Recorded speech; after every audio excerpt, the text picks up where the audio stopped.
this is Heather Jerome from heatherjerome.com and from the sonatasandpartitas.com. This is a short video about the double to the B minor Allemanda BWV 1002. If you're playing this double and you want some tutorial videos about it, I strongly suggest you have a look at the tutorials that I made for the Allemanda itself, because the structure is the same, and it's very interesting to see how this double kind of mirrors the Allemanda, and it's also really interesting to see how this double contrasts from the Allemanda. So if you have a look at those videos, that'll give you a real context to understand it from. But one thing I want to just address here is that I did discuss in the other videos how the other videos about the Allemanda, about how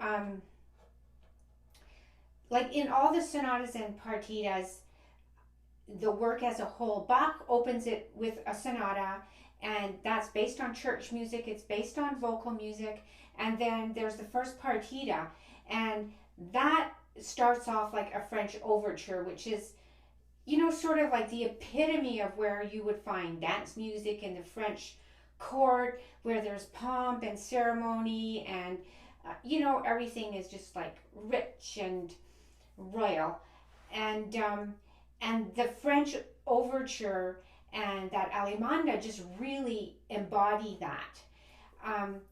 And the double, on the other hand, even though it's an actual, like, harmonically, melodically, the bass line, that's all extremely closely mirrored to the Allemanda itself, the actual kind of feel for it is like, you could say the Allemanda is a ballroom dance and the double is a barn dance. And the way Bach does this is with the bowing, because he's got two notes on a down bow, two notes on an up bow, and that strongly suggests like the playing of the inégales. So it's like da da da da, always like that the whole way through, except for a few places where I think technically it wouldn't work to do that bowing. So he's got like three notes in the same bow direction. So you could think about that when you're playing it. This piece has this sort of a little happy memory for me. There was one summer when I was at this gathering with a bunch of fiddlers, and it was in this completely idyllic place. It was, you know, there's a great big field and a playground and kids playing in the playground and fiddlers kind of scattered here and there. It was like the break time and everyone was just like playing fiddle tunes together. The kids were making noise on the swings, and somewhere behind me I heard this steel string guitar and was playing something, and I was like, I know that, what is it? And I just couldn't place it, but I knew that I knew it. And then I realized, oh my gosh, it's that double that I've like had been actually working on that really intensely. And it just sounded so different on that guitar that I couldn't place it at first.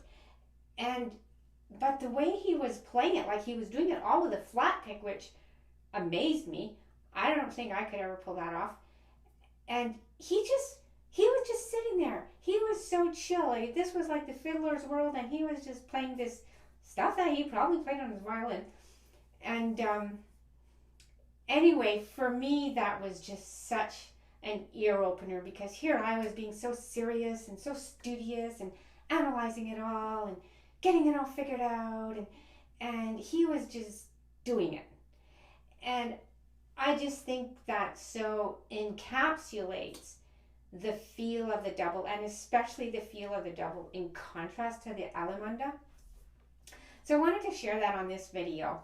Another little practice tip that I found helpful and really fun is if you record the Allemanda, play the double along with the recording.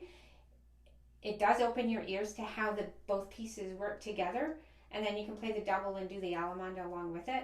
It's a fun way to practice it, and is definitely will help you in your interpretations of it. So I hope you found this helpful. As always, let us know what you think at sonatasandpartitas.com.